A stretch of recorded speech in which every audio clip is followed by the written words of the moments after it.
안녕하세요. 도침랩의 조경아 교수입니다. 반갑습니다.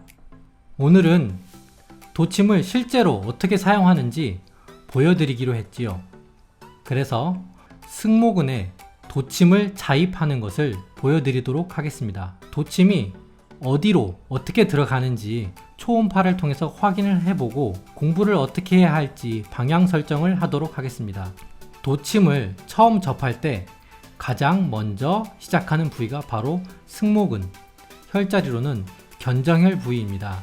이 부위를 선택하는 이유는 실습을 할 때 옆 사람한테 가장 놓기가 용이한 부위이기 때문입니다. 딱히 옷을 많이 벗어야 하지도 않고 자세가 불편하지도 않지요. 그래서 가장 먼저 접하고 가장 애용하는 부위이기도 하는데요. 견정혈 부위, 승모근 부위의 도침이 안전한 부위이냐 하면 딱히 그렇지 않습니다. 견정혈 부위의 도침은 상대적으로 위험도가 높은 부위입니다. 물론 우리가 최소 자극 도침에 익숙해지면 이 부위의 위험성은 거의 없어지지만 우리가 최소 자극에 익숙해지지 않고 도침의 심도를 조절하는 것이 자유롭지 못하다면 이 부위는 위험한 부위라고 단언할 수 있습니다. 견정혈 부위에 도침을 놓기 전에 견정혈 부위가 왜 위험한지 알아보고 견정혈의 어느 부위를 목표로 해서 치료를 할 것인지 알아보도록 하겠습니다. 견정혈을 안전하게 놓는 방법에 대한 논문이 여럿 검색될 정도로 견정혈은 나름대로 위험성이 인식되고 있는 혈자리입니다. 견정혈 부위, 즉 승모근 아래에는 폐가 위치하기 때문입니다. 특히 견정혈은 폐첨이 위치하는 곳으로 심자를 하게 되면 기흉이 유발될 수 있는 혈자리입니다. 최소 자극 도침의 승모근 자입 방법에서는 아주 얕은 부위에 승모근 천층 근막을 타겟으로 한 치료법입니다. 그럼에도 불구하고 아주 효과가 좋으며 급성과 만성을 가리지 않고 적용하기 좋은 도침 포인트입니다. 우리가 타겟으로 하는 도침의 포인트는 승모근의 천층 근막입니다. 다행히 그 주변에는 이렇다 할 신경과 혈관이 자리하고 있지 않으니 안심하고 자입을 하면 되지만 승모근 밑에 위치하는 견갑거근 혹은 응형근 같은 근육의 하단에는 주요 혈관이 지나고 있기 때문에 자침 깊이에 특히 유의해야 합니다. 우리가 승모근의 천층 근막을 목표로 한다고 하지만 실제로는 얼마나 깊이 찔러야 승모근의 천층 근막에 닿을 수 있을까요? 그것은 사람에 따라 다릅니다. 오늘 다양한 케이스를 통해서 몇 센티미터 정도까지 도침을 자입해야 하는지 알아보고요.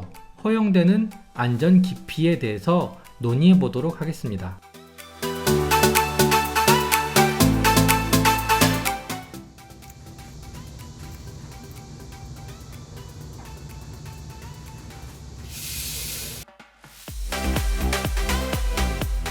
여기 아프죠? 네. 네, 환자분한테 물어보고 먼저 손으로 경결부를 찾은 다음에 확실한 아통점을 찾아서 눌러보고 환자분과 대화를 하면서 문제 부위를 같이 찾아가는 겁니다. 여기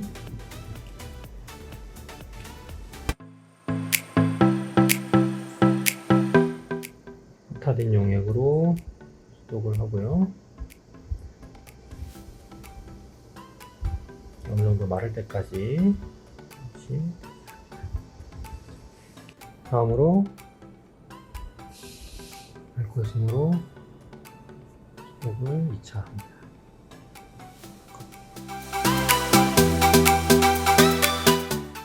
약 1cm 정도 깊이로 그 옆쪽으로 도침을 잡을 해주면 도침이 1cm 정도 들어갔을 때 이 근막증이 이렇게 흔들리는 게 보이죠.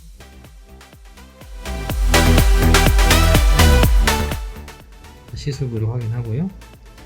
시술부를 약간 옆으로 눕혀서 도침을 수술하겠습니다. 네, 정확하게. 이런 경우는 남성분 같은 경우는 1cm 정도 들어가야 1cm 정도 들어가야 자극이 됐지만 지금 현재 0.5cm 정도 자극으로 충분히 근막이 자극이 되고 있습니다. 굉장히 마른 여성의 케이스입니다. 키가 160cm에 40kg, 승모근은 1cm를 넣으면 이미 끝납니다. 천층 근막까지 0.2cm, 폐천부까지는 2cm에서 2.5cm면 폐에 닿을 수 있습니다. 따라서 체형에 따른 깊이 조절이 필수입니다. 일률적으로 시술 깊이를 조절한다면 원하는 만큼의 효과 혹은 원하는 부위에 도달하지 못하고 의도치 않은 사고를 유발할 수 있습니다. 따라서 해부학은 기본이고 사람에 따른 차이도 충분히 안배해서 공부가 되어야 합니다. 자, 여기까지가 오늘 준비한 내용입니다. 승모근을 자입하는 모습을 직접 보셨는데 소감이 어떠셨나요? 일반 호침을 자입하는 것처럼 도침이 아주 자연스럽게 들어가는 것을 확인할 수 있으실 겁니다. 우리가 사용할 얇은 도침은 그다지 통증이 크지도 않고 해부하게만 유의한다면 시술하기도 그렇게 난이도가 높지는 않습니다. 앞으로는 도침을 어떻게 실제로 놓는지 구체적인 과정을 하나씩 나누어서 배워보도록 하겠습니다. 지금까지 도침랩이었습니다. 감사합니다.